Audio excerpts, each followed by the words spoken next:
Purtroppo siamo già arrivati a metà stagione, ma benvenuti in un nuovo video dedicato alla seconda serie TV Disney Plus targata Marvel Studios. Vi ricordo come sempre che venerdì mattina vi aspetto su Twitch per la reaction, guardando insieme la quarta puntata, ma ora lanciamoci nell'analisi del terzo episodio di The Falcon and the Winter Soldier.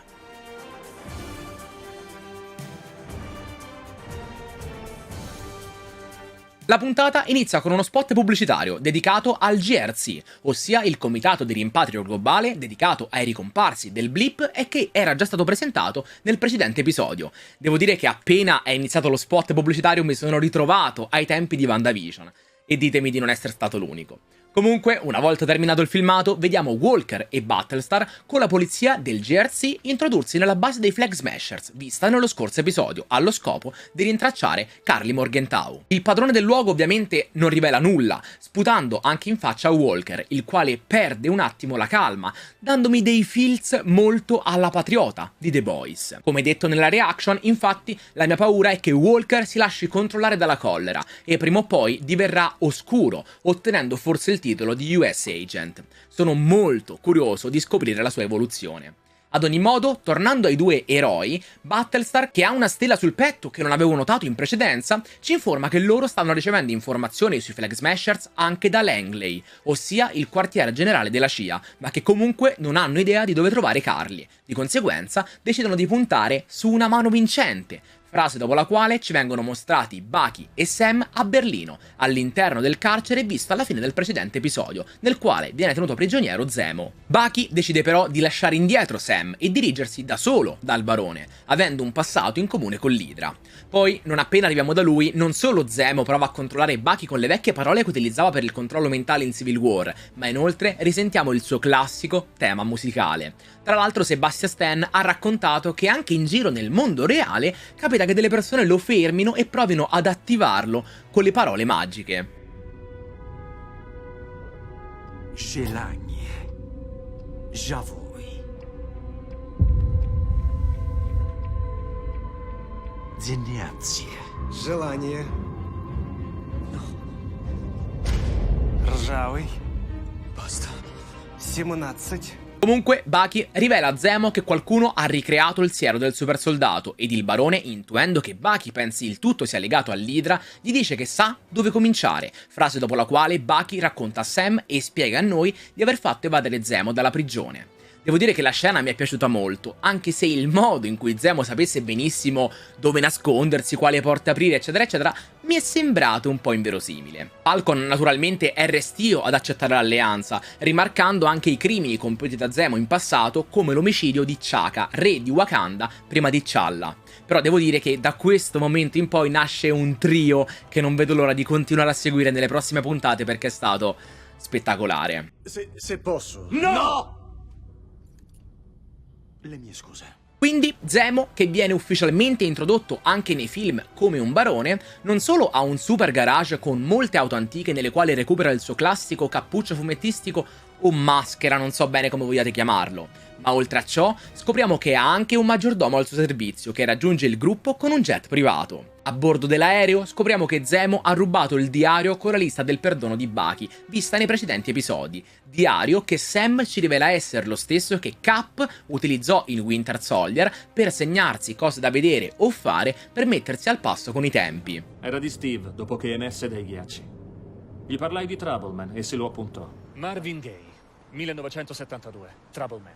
La colonna sonora. Tutto quello che ti sei perso è compresso in quell'album. Lo metto sulla mia lista.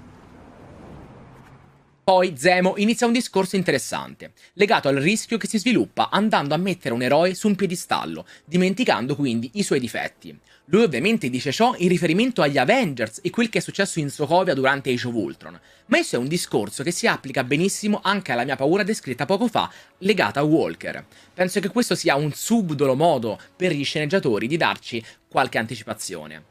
Comunque, andando avanti, Zemo nomina gli eventi di Winter Soldier, nomina Teschio Rosso, che vi ricordo si iniettò il siero del supersoldato modificando il suo aspetto come effetto collaterale, ed infine ci rivela che il gruppo si sta dirigendo a Madripoor, città molto importante per la storia Marvel e degli X-Men, ma di cui riparliamo tra poco. Nel frattempo, teletrasportiamoci in Lettonia, dove Carly, all'interno di un campo profughi GRC, sta giocando a calcio con dei bambini, prima di essere chiamata da un uomo che le dice di passare un po' di tempo con quella che capiamo essere, o almeno credo, sua mamma in fin di vita. Tra l'altro nel percorso Carly incontra un bambino o una bambina che gioca con un giocattolo, e se da una parte ho pensato potesse trattarsi di un suo fratello o sorella, penso più semplicemente che si tratti di un piccolo profugo che magari sfortunatamente potrebbe aver perso i genitori.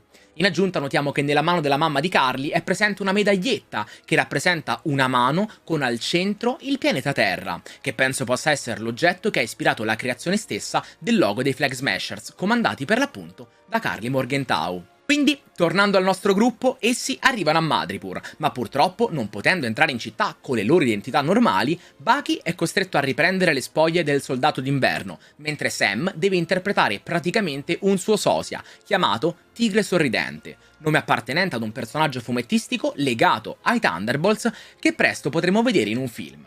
Ma questa è un'altra storia. Tra l'altro Sam prende in giro il suo vestito dicendo di assomigliare ad un pappone, in riferimento al suo passato fumettistico in cui fu proprio un pappone, nonostante poi si rivelò essere semplicemente un ricordo impiantato nella sua mente da Teschio Rosso. Di conseguenza poi un'auto viene a prelevare il trio, con anche la scorta di alcune moto, e dopodiché vediamo una presentazione della città di Madripoor, che molti di voi hanno detto in streaming, durante la reaction, ricorda un po' Night City di Cyberpunk 2077. In giro per la città possiamo notare un po' di dettagli. Intanto Sam guarda l'insegna di un locale chiamato Princess Bar, presente anche all'interno dei fumetti e visitato molto spesso da Wolverine degli X-Men.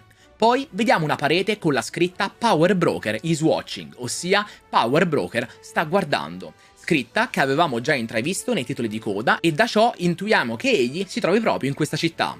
Infine poi il gruppo si dirige in un locale con il logo di una scimmia presente anch'esso nei titoli di coda e che dovrebbe chiamarsi Brass Money Saloon, come già anticipato nell'analisi del primo episodio e presente anche nei fumetti. Una volta dentro, la gente comincia a riconoscere Bucky come soldato d'inverno ed inoltre vediamo Sharon Carter incappucciata andar via. Zemo invece chiede di poter vedere una donna chiamata Selby al barista, il quale riconosce Sam come Tigre Sorridente e gli offre il solito, ossia uno sciottino con le interiora di un serpente. Comunque, bevuta la delizia, arriva un messaggio dall'alto che comunica a Zemo di non essere il benvenuto, frase alla quale lui risponde di non avere problemi con Power Broker e di voler semplicemente vedere Selby. Il modo in cui tutto ciò è successo non solo ci fa intuire che Zemo come anche Bucky hanno una nomea qui, ma inoltre ipotizziamo che questo messaggio possa essere stato inviato direttamente da Power Broker, che sta osservando il gruppo con il suo occhio vigile, come visto prima sul muro esterno e come dice Zemo. Quest'ultimo poi aggiunge di non aver mai conosciuto Power Broker, ma di sapere che è lui quello in comando in questa città. Andando avanti però, un uomo prova a cacciare Zemo dal locale, ma egli ordina al soldato d'inverno di difenderlo, e devo dire che vedere Bucky combattere come ai vecchi tempi mi ha fatto godere non poco. Tuttavia, nella versione italiana della scena sorge un problema. Infatti Zemo a un certo punto ferma Bucky dopo che tutti gli uomini lì presenti tirano fuori delle armi e dice a Sam e Bucky, abbastanza ad alta voce, di restare nel personaggio, quando invece nel doppiaggio avrebbero dovuto quasi sussurrare, come fatto nella versione originale, perché altrimenti le persone lì intorno ti sentono dire rimani nel personaggio. Però comunque è un problema di adattamento tra italiano e originale, cosa che è successa anche in WandaVision più volte, e continuo a dire spero che migliorino con le serie future, magari a causa Covid, non lo so, però speriamo migliorino sempre andando avanti. Restate nel personaggio, li avremo tutti contro. Stay in character or the whole bar turns on us. Comunque, al gruppo viene data udienza con Selby, che seguendo la proposta di Zemo, il quale le ha offerto di ricevere il soldato d'inverno con le parole chiave per controllarlo, lei ci rivela che il siero del super soldato si trova qui a Madripoor e che inoltre la creazione di esso è stato merito del dottor Wilfred Nagel, un personaggio nuovo nell'MCU ma che nei fumetti si è occupato della sperimentazione con il siero del super soldato su 300 soldati afroamericani, tra i quali chiaramente c'è anche Isaiah Bradley, conosciuto nel precedente episodio. Infatti, anche nei titoli di coda da cui avevamo anticipato la sua presenza, è presente la dicitura soggetto numero qualcosa che non riesco a leggere, rivelandoci quindi come egli fece parte di quegli esperimenti e di cui, tra l'altro, ci parlò anche lui stesso. Comunque, tra poco ci torniamo. Intanto la scena viene interrotta dal telefono di Sam che squilla per la chiamata della sorella Sara e venendo costretto ad utilizzare il vivavoce, Selby sente la sorella chiamarlo Sam e quindi, capendo ci fosse qualcosa che non andava, essendo lui tigre sorridente, ordina di uccidere il trio, ma invece viene uccisa lei da un cecchino esterno. Tra l'altro, piccolo dettaglio, appena il telefono di Sam squilla vediamo che si è connesso al wifi del locale, cosa un po' strana, almeno che non ci sia uno di quegli hotspot gratuiti a cui ci si connette in automatico, anche se comunque non penso che sia un dettaglio chissà quanto importante. Quindi, tornando al gruppo. Dopo che Bucky ferma con il suo braccio un proiettile come fece già in passato e come fece Tony Stark proprio contro di lui, il trio su cui è stata piazzata una taglia di 1000 bitcoin scappa via fino a rincontrare Sharon Carter, che si rivela essere il cecchino che ha ucciso Selby e protetto il gruppo. O meglio, noi scopriamo che il cecchino è lei, ma Sharon non lo dice mai esplicitamente al gruppo. Comunque, lei li informa di essersi nascosta a Madripoor dopo gli eventi di Civil War, che come ricorderete la resero una fuggitiva come furono Steve e Sam, con la differenza, come dice la stessa Sharon, che lei non ha gli Avengers a proteggerla e quindi nessuno l'ha graziata per i crimini da lei compiuti. Tra l'altro, come piccolo dettaglio interessante, Sharon cita suo padre, la cui identità al momento è ignota. Infatti ricorderete che lei è la nipote di Peggy Carter, fidanzata di Steve Rogers, ma tuttavia, dato che ad esempio nei fumetti una volta le due erano sorelle e non nipoti e poi fu cambiata la loro parentela, non abbiamo molte info riguardo il papà. Comunque, Sharon comunica al gruppo di avere un luogo sicuro dove nascondersi ad Ike Town, ossia una zona della città che Zemo, appena arrivati, ci aveva un pochettino sconsigliato, dato che avevamo intuito non poter avere degli amici lì, dettaglio che non penso sia casuale e credo ritornerà. Comunque, quindi, in auto, il gruppo si dirige in questo posto sicuro, che sembra molto grande grazie anche alla nuova professione da commerciante d'arte di Sharon. Tra l'altro, l'auto che utilizzano per arrivare fin qui ha la targa numero 9762, in probabile riferimento al fumetto numero 97 di Strange Tales, e rilasciato proprio nel 1962, il cui sottotitolo è "Quando un pianeta muore, cosa succede a quelli che rimangono?", il che penso sia un esplicito collegamento sia alla stessa Sharon e sia a tutti quelli che o sono sopravvissuti allo schiocco di Thanos e quindi si sono ritrovati senza parenti ed amici, oppure ci si può riferire anche a quelli che sono tornati con il blip di Hulk. Qualsiasi sia l'interpretazione, mi è piaciuto moltissimo questo riferimento. Andando avanti, Sharon, conoscendo apparentemente la nomea del dottor Nagel e di Power Broker, propone di aiutare il trio in cambio della grazia per tornare negli Stati Uniti. Il gruppo naturalmente accetta ed insieme a Sharon partecipano ad un party nel quale lei spera di poter trovare qualche informazione che chiaramente ottiene, ma prima vorrei darvi qualche secondo per contemplare Zemo che balla.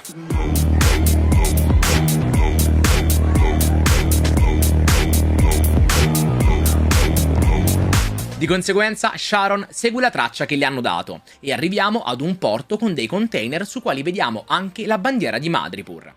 Quindi, mentre l'agente 13 rimane fuori a fare da guardia, il trio entra in un container, dove trova il laboratorio di Nagel, il quale ci racconta di aver lavorato con l'Hydra fino alla sua caduta, per poi essere assunto dalla CIA che aveva del sangue di un uomo con tracce semistabili del siero. Come avrete visto nella reaction, inizialmente pensavo si parlasse di Abominio, ma invece naturalmente si tratta di Isaiah, dato che, come detto prima, anche nei fumetti Nagel lavora su di lui, ed inoltre egli stesso ci disse che gli prelevarono il sangue nel precedente episodio. Mi hanno sottoposto a degli esperimenti.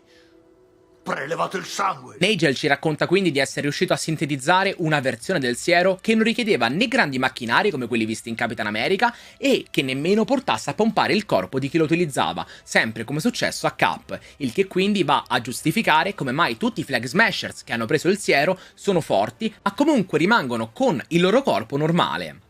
Nagel poi non solo cita Erskine, ossia lo scienziato che creò la prima versione del siero, ma inoltre ci rivela che prima di ultimare la sua formula sparì con lo schiocco, e dato che al suo ritorno con il blip la CIA aveva chiuso il programma, Power Broker prese in mano il progetto e finanziò la creazione di 20 fiale di siero, tutte a quanto pare rubate da Katie Morgenthau, che sembra aver contattato qualche giorno prima proprio Nigel per chiedergli di aiutare Donia Madani, che come scoperto prima dovrebbe essere la mamma di Carly e che, come ci dice il dottore, dovrebbe avere la tubercolosi. Poi, improvvisamente, la riunione viene interrotta da Sharon, che avverte il gruppo dell'arrivo di molti cacciatori di taglie che cercano sicuramente Sam, Bucky e Zemo per i 1000 bitcoin piazzati su di loro. Approfittando quindi di questa distrazione, Zemo, con una pistola trovata nel laboratorio, decide di uccidere il dottor Nigel e secondo me prende questa scelta perché, come ribadito da lui più volte, odia il siero e quindi lasciare il dottore in vita avrebbe potuto permettere a qualcuno di creare un esercito di persone come gli Avengers, frase che lui stesso ci disse nella puntata. Ho passato anni a cercare le persone reclutate dall'Hydra per riprodurre il siero. Perché se è in circolazione, qualcuno può creare un esercito di persone come gli Avengers. Andando avanti, il laboratorio viene colpito da un lanciarazzi, il gruppo scappa via e Zemo, che si separa dagli altri, indossa finalmente la sua maschera vista ad inizio puntata e recupera da un container un'auto per la fuga. Sharon decide di non partire con il gruppo, affermando di attendere la grazia promessa da Sam, prima di tornare in America. Ma poi, lasciato il trio, la vediamo dire ad una donna di avere due problemi, in riferimento probabilmente a Bucky e Sam. Oppure un problema è la morte del dottore e l'altro problema è in generale Bucky e Sam messi insieme con anche Zemo. Questo sicuramente ha gettato molti di voi nella confusione, come anche me, dato che al momento Sharon quindi sembra essere dalla parte opposta ai nostri eroi. Già lo dissi nella reaction, ma che ne pensate se fosse proprio lei, Power Broker? Alla fine è certo che lei non volesse far uccidere il dottore, però esattamente come Sam e Bucky, sappiamo che Power Broker vuole trovare Carly, quindi perché non dargli una mano? Inoltre anche il fatto che lei si trovasse in mezzo al locale delle scimmie quando arrivarono Sam, Bucky e Zemo e che poi appena va via degli uomini la guardano come stessero insieme è sicuramente molto sospetto. Idem per la super base di Sharon ad Hightown, che era la parte di città sconsigliata da Zemo, magari proprio perché sotto il controllo completo di Power Broker. Non che Lowtown non lo fosse però, chissà. Poi anche l'auto che lei utilizza per portare il trio in salvo è la stessa Mercedes vista ad inizio puntata ed inoltre ricordiamoci che Sharon non ha rivelato al gruppo di essere stata proprio lei ad aver ucciso Selby. Poi magari si rivela non essere lei Power Broker, ma essendosi comunque dovuta rifare una vita non escludo la possibilità che lei almeno collabori con lui, dato che se ricordate Sharon lavorava per la CIA, che come rivelato da Nigel aveva in mano il progetto del supersoldato, quindi magari con qualche contatto preesistente potrebbe essere riuscita ad avere il necessario per riattivarlo. Non vedo l'ora di scoprirlo. Comunque, tornando alla scena, essa termina con Sam che chiede a Bucky di spostare un po' il sedile dell'auto in avanti, il che ci ricorda un momento molto simile a Capitan America Civil War. Puoi tirare avanti il sedile? No. Puoi tirare avanti il sedile? No. Quindi, torniamo da Carly, che si trova in Lituania davanti ad un deposito del GRC, come capiamo dal poster lì presente.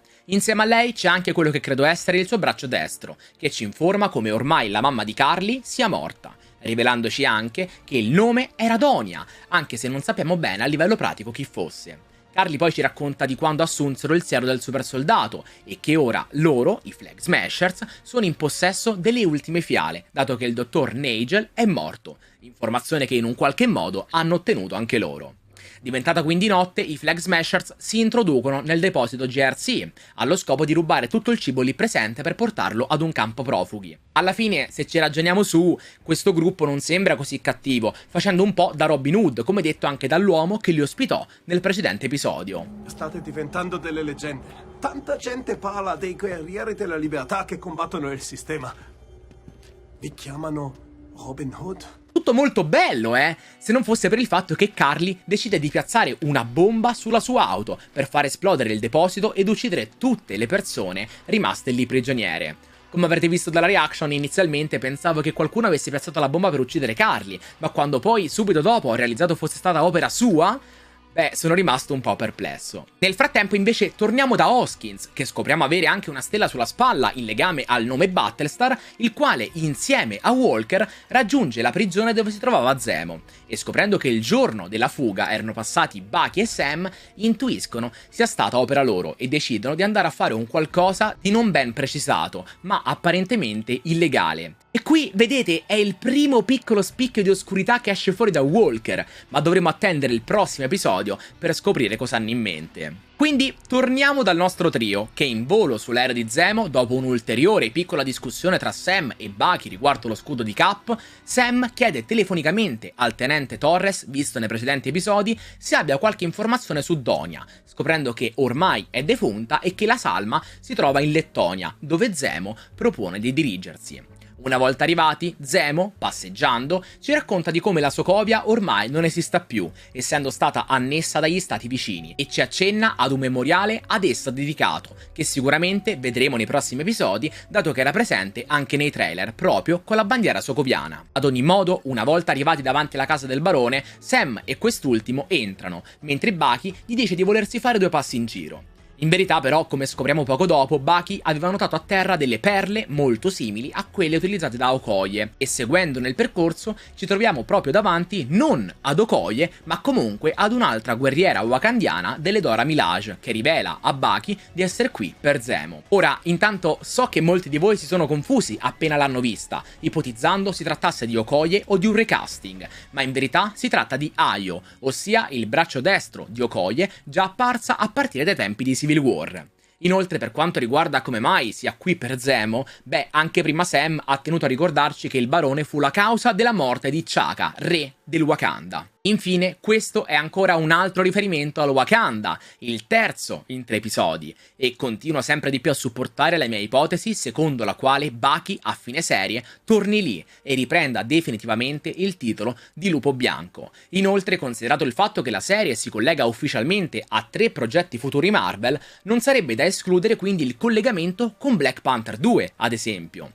In aggiunta si è ipotizzato Bucky possa far parte degli agenti del Wakanda, dato che non solo il suo braccio è ovviamente basato su tecnologia wakandiana, che rivedremo più avanti nella serie, ma inoltre in dei concept art scartati da Infinity War, Bucky indossava proprio una sorta di armatura wakandiana. Comunque, scopriremo di più sicuramente nel prossimo episodio, che da quel che sappiamo dovrebbe durare 54 minuti, come il terzo, che rimane tuttora l'episodio di un prodotto Originals Disney Plus più lungo di sempre, dopo il primo episodio della seconda stagione di The Mandalorian.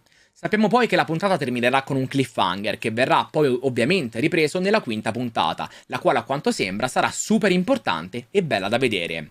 L'unica altra info che abbiamo è che questo episodio dovrebbe essere fortemente incentrato su Walker ed Hoskins, e che, come scoperto nell'episodio di oggi, vogliono fare un qualcosa di non ben precisato, anche se oserei immaginare che quel che faranno sia collegato alla scena vista in uno spot con Walker che tiene lo scudo insanguinato in mano. Quindi immagino che lui finisca per uccidere qualcuno in modo molto violento, anche se insomma vedere il nonno di App fare una cosa simile è un po' strano. Ad ogni modo, vi ricordo come sempre di condividere questo video con i vostri amici appassionati di Marvel, e noi ci vediamo sempre tra le stelle. Scatush!